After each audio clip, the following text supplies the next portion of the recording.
Bom, boa tarde. Vamos continuar mais um vídeo aqui. E esse vídeo eu vou trazer a ideia de como a gente veio parar aqui, né? Muita gente pergunta. E realmente é uma dúvida. Infelizmente não existe, né, uma resposta.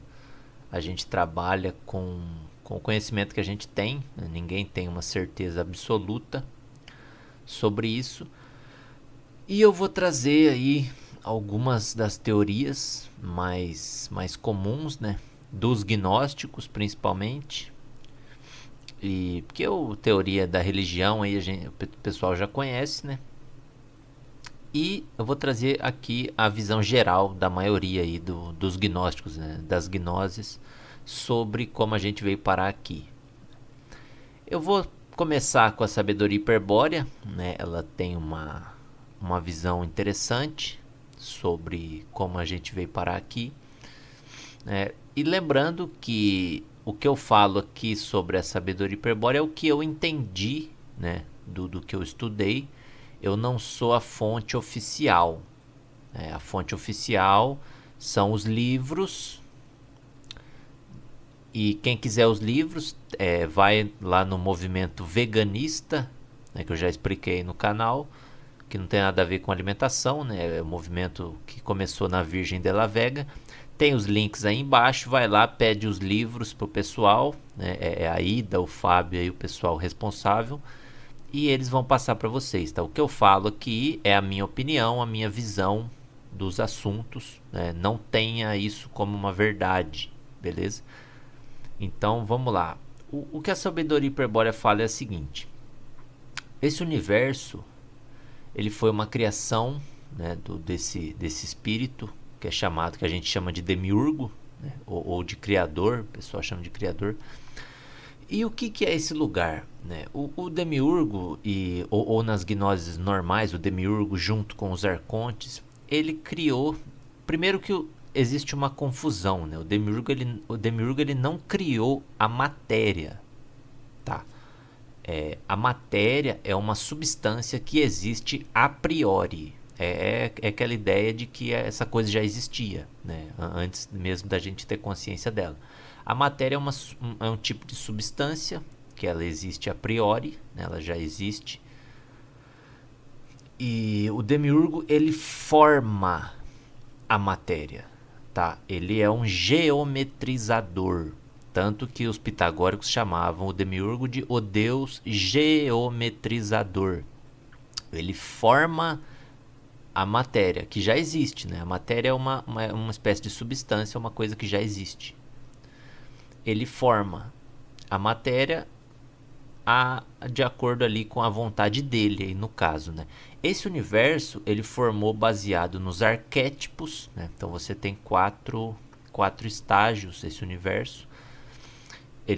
O estágio mais alto é a questão dos arquétipos, né? Você tem os arquétipos e você vai descendo até chegar aqui na nossa realidade, que é a realidade física. Então você teria, deixa eu até pegar aqui. Então eu tenho aqui uma árvore, né, da pessoal que estuda esse universo em específico. Gosta da Kabbalah, né, a árvore da Kabbalah. E esse universo é dividido em quatro partes, né? Assim como eu já mostrei no vídeo o Deus de quatro letras, né? Tudo aqui nesse universo é feito em quatro partes.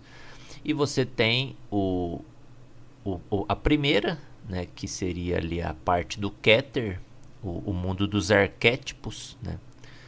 Seria o Azilut, o mundo dos arquétipos, que seria o arquétipo, basicamente ele é a forma primordial das coisas, né? Seria é como se fosse um código fonte de alguma coisa. O arquétipo ele é o início ali é um código fonte, né? Como se fosse um modelo de alguma coisa.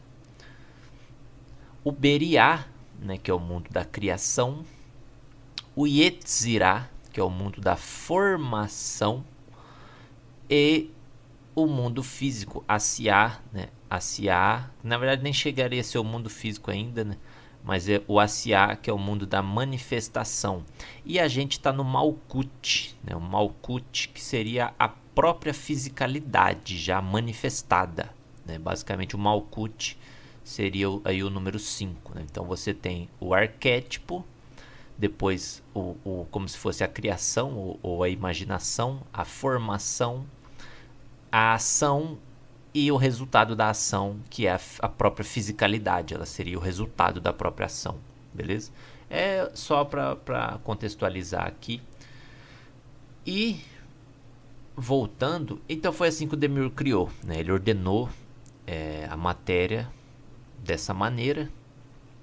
É assim que esse universo é ordenado, e baseado na dualidade, que é a divisão. A dualidade é uma guerra eterna entre o certo e o errado, né? O pessoal até brinca que o certo é o errado de trás para frente, né? Ou o contrário, né? O errado é o certo de trás para frente, porque é uma guerra que nunca acaba, né? O que é a dualidade? A dualidade é uma guerra sem fim. É aquela coisa, eu tô certo e você tá errado, né? Por exemplo, religião. Todas as religiões são baseadas na dualidade. Só Jesus salva. Só Alá salva. Só Maomé é o enviado. Só Buda, popopó, e por aí vai. Então, se só eu tô certo e você tá errado, então ninguém nunca tá certo e todo mundo sempre tá errado. Basicamente é isso que é a dualidade, né? Por isso que é um universo demente, é um universo até onde as criaturas são ferozes, né? Se matam. É um universo de decomposição, né? Onde você tem que comer, senão o seu corpo morre. É um universo de retroalimentação, né? É um local demencial mesmo, que as coisas morrem e tem que se matar. Basicamente é essa a ideia. É uma guerra eterna, né? Esse universo é uma guerra sem fim, tá? A própria existência é uma guerra, porque hoje a gente tem uma vida simples, né? Mas, por exemplo, os antigos que viviam no mato, eles matavam para viver, né? Então você tem que comer, você tem que matar para viver, né? É um universo demencial mesmo, é uma coisa de maluco isso daqui. E, bom, a gente veio parar aqui de alguma maneira, né? Como que a gente veio parar aqui? O que a sabedoria hiperbórea fala é o seguinte: o Demiurgo criou isso aqui, né? Ele estava aqui sozinho, ele estava ali com a criação dele, o universo dele, e dentro desse universo tinha um animal que era o ápice da criação do Demiurgo. Esse animal seria o próprio reflexo do Demiurgo manifestado na Terra, né? Que é a sabedoria hiperbórea chama esse animal de Pazu, né? Nós conhecemos esse animal como o homem Neandertal, né? Era um macaco ali mais evoluído, era um macaco inteligente. Só que tinha um problema. Esse animal, ele não evoluía. Ele não criava consciência, né? Porque como esse animal ele era um fractal do Demiurgo, ele era um fragmento do próprio Demiurgo manifestado, ele não pensava por conta própria. Esse animal ele só obedecia os arquétipos que o Demiurgo implantou nele, né? Que é viver aí, se alimentar, comer, é a coisa natural, né? Os arquétipos da sobrevivência, dos instintos dos próprios animais. Basicamente, o homem Neandertal, ele era um macaco ali um pouco mais evoluído, com algumas emoções, né? Por assim, basicamente era isso. Ele tinha ali os arquétipos das emoções, né? Vivia ali em bando, tinha ali o relacionamento. Era um animal um pouco mais desenvolvido, né? Vamos dizer assim, um animal que andava de pé ali, se alimentava, mas ele não evoluía pro ponto que o Demiurgo queria. O que o Demiurgo queria? Ele queria alguém que criasse consciência de si mesmo e experimentasse a criação, entendeu? Ele queria que esse animal evoluísse até o ponto que ele criasse uma consciência, ele desenvolvesse um eu, e esse eu observasse o mundo a partir de si mesmo e visse e adorasse aquilo que foi criado, né? Basicamente era isso que ele queria meio que um espectador para a obra dele. Ele queria alguém para se divertir ali dentro da obra dele, baseado naquilo que ele criou, né? Basicamente era isso que ele queria.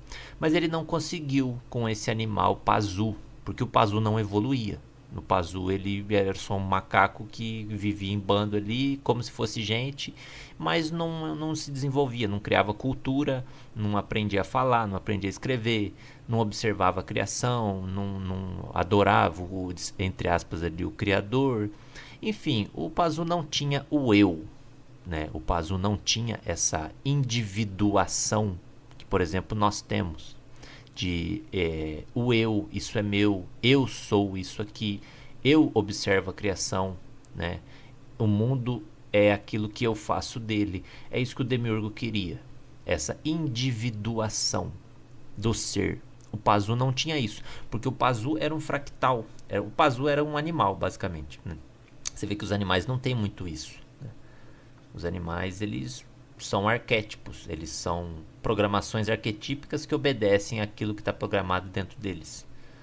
São espécies de robôs biológicos, eles são fractais da colmeia, né? Que é a colmeia, que é a mente do próprio Demiurgo, porque a gente está na mente do Demiurgo, né? Esse universo é mental, a gente está na mente dele. E a gente está sujeito também, né, às programações ali dele, de certa forma. Mas basicamente é isso, né? Esses animais, esse Pazu, esse animal, ele não evoluía, ele não fazia o que o Demiurgo queria, ele não adorava o Demiurgo, ele não observava a criação, ele não desenvolveu um eu, né? Não desenvolveu esse eu. E o Demiurgo ficou frustrado ali, de certa forma, com a criação dele, porque a criação dele não evoluía. Aí a sabedoria hiperbórea diz que chegou um grupo de seres, né, que veio de outro universo, de outra realidade, e se encontrou, né, se deparou com essa criação desse espírito, né, do Demiurgo. E aí começou uma confusão, porque parte desses seres queriam ajudar o Demiurgo a evoluir a sua criação, e parte desses seres queria ir embora. Falou, não, isso aqui é um hospício, isso aqui é coisa de gente demente, a gente vai embora, não vamos participar dessa criação. E aí, o que a sabedoria hiperbórea declara é que foi feito, né, uma espécie de engano, de armadilha, de engano, através de uma fêmea ali do Pazu, né? A fêmea do Pazu foi alterada geneticamente por um desses dos hiperbóreos que queriam ajudar o Demiurgo, né? E esses deuses, a partir dessa modificação genética nessa fêmea do Pazu, eles conseguiram, de certa forma, passar a encarnar os espíritos a partir do nascimento, né? Então, quando o Pazu lá modificado ele ia lá procriar, você conseguia encarnar o espírito junto dentro desse Pazu. Então esse Pazu, né, esse homem Neandertal, a partir desse momento ele passou a ser o homem Cro-Magnon, né? A gente conhece como homem Cro-Magnon, que é o ponto de evolução, aonde o animal, o homem Neandertal, passou realmente a ter uma consciência de si mesmo, ele passou a evoluir ali a partir dessa consciência do eu, de si mesmo. Por quê? Porque a partir desse ponto, o Pazu, que era corpo e alma, né, que era um fractal do Demiurgo, ele passou a ter corpo, alma e espírito. Então o Pazu começou a desenvolver o eu, porque esses espíritos começaram a encarnar dentro do Pazu. Essa é a ideia da sabedoria hiperbórea, né? É a ideia geral, tá?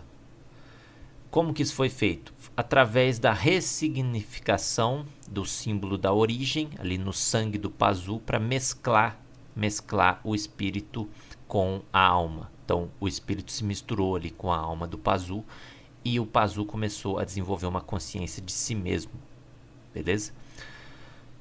Aí tem a questão de que se foi uma coisa forçada, né? Aparentemente não, aparentemente foi meio que uma espécie de engano, né? Começou ali como uma brincadeira, os espíritos encarnavam ali no Pazu, né? Começou meio como uma brincadeira e depois os espíritos foram perdendo a consciência de si mesmo e foram esquecendo da origem através das reencarnações, e depois de um tempo a grande maioria dos espíritos ele perdeu essa conexão com a origem, né?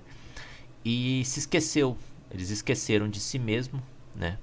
E passaram a viver aqui como um Pazu, passaram a desenvolver essa criação, né? Essa é a ideia geral da sabedoria hiperbórea, tá? E basicamente é isso, né? O Demiurgo ele tinha feito uma criação que não ia para frente, que não evoluía. Ela não criava consciência, o Pazu não evoluía sozinho. O Pazu só fazia o que ele era programado para fazer, né? Através dos arquétipos que ele recebeu na programação dele. Então, quando o espírito foi misturado com esse Pazu, né? Que foi o Pazu foi modificado geneticamente por um hiperbóreo que encarnou, né? Então o hiperbóreo encarnou primeiro no corpo de um Pazu e modificou uma fêmea geneticamente. A partir do momento que essa fêmea fosse modificada, ela, os posteriores conseguissem encarnar o espírito junto com a alma do Pazu. Beleza? Essa é a ideia geral da sabedoria hiperbórea. E aparentemente nós escolhemos de alguma forma participar disso e depois ficamos presos aqui e não conseguimos mais sair, né? Essa é a ideia geral da coisa.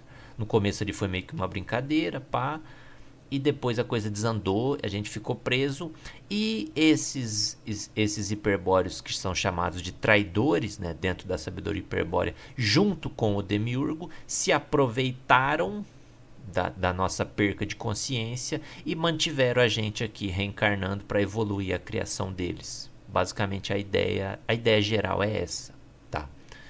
E bom, essa é a ideia geral da sabedoria hiperbórea.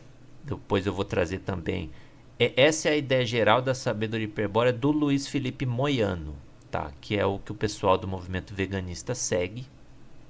Depois eu vou trazer a do Miguel Serrano no próximo vídeo, que também é interessante.